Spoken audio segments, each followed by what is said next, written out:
Waama tokko duwwaa taasisuu barbaade. Callisi yoo haasofte sitti cima. Gammadaa beektanii? Gammadaa.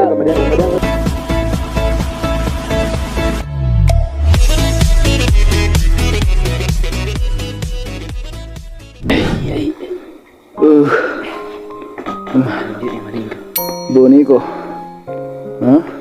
Maal gochina waamtaa mati? Waama tokko duwwaa taasisuu barbaade. Callisi yoo haasofte sitti cima. Doktarii maaltiin jedhe? In haaseenii in dubbati. Booddeen ga'u wanta dinatti hin barbaadu. Waan tokko duwwaa sitti yoo mandeeyyu. In barba. Calliin jettooti. Natti nimi booddee natti mi gaafa fayyida. Oto na obsisiisuu didebbo.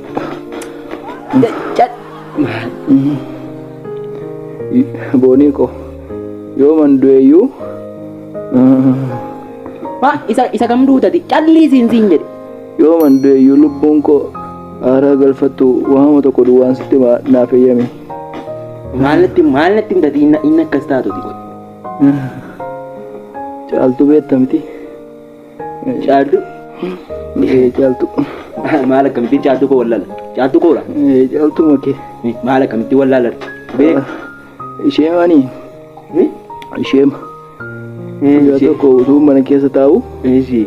Uffannaa. Gaafa ati deemtee turte. Gurrii gabaabaa uffattee dhuftee na dura naannofte. Qabisiisa dheeraa fiddee fiiree maalaan qamisii fidaa fi anoo lafa hin jiru wallaale. Achitti si jalaan baase wajjin hin ciise dogongore.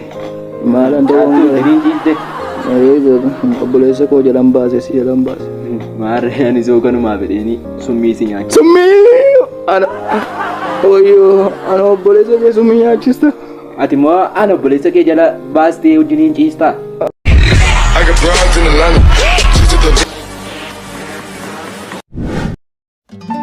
Saatii kee gee miti gaa?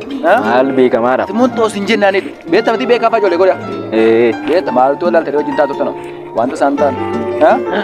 Baratanii amananii hospitaalii galanii yoom inni nageenya hoo? Isaan irraa adda jirtai ofumaa osoo nama malee wanti isaan ta'an jechuudha.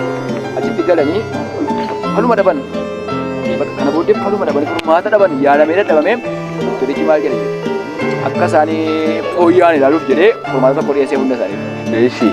Kana booddee fakkii baarree irratti kaasee ta'u fakkii balbala giddaa irratti kaasee abbaa banatee boo'oo jedhe. Numtu akka nama banee boo'oo fedhe dhaqee itti rukutamee kufaa inni kunis itti rukutamee kufaa. Achi maraatuun tokko isaan keessaa taayetti kolfa ture warra itti rukutamanii kufaniidha.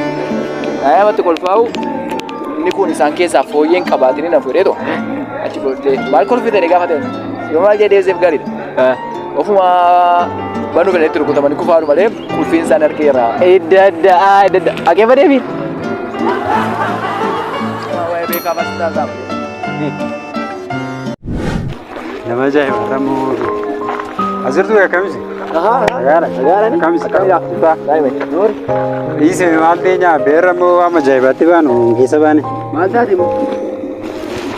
Isaaf be namicha isa gammadaa beektanii? Gammadaa. Isuma manaa jira gandaa isuma ollaa keenyaa ta'e. Inni ukkube ani nageenya yoo. Ollaa taatee dhageessooti. Ajaajaar sira kaa dubbisaa jedhee gaafa ganama dhaqee dubbisu maal yoo jedhe turu. Har'an qaqqabu qottunaan.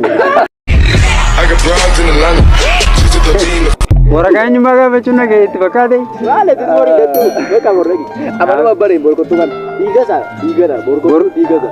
Anoo tuffiidha deeman dhiise. Yoo boodate isa borkottuu hin jira maal godhate? Isaa fedhii kumatti galee habbee wanti chooba.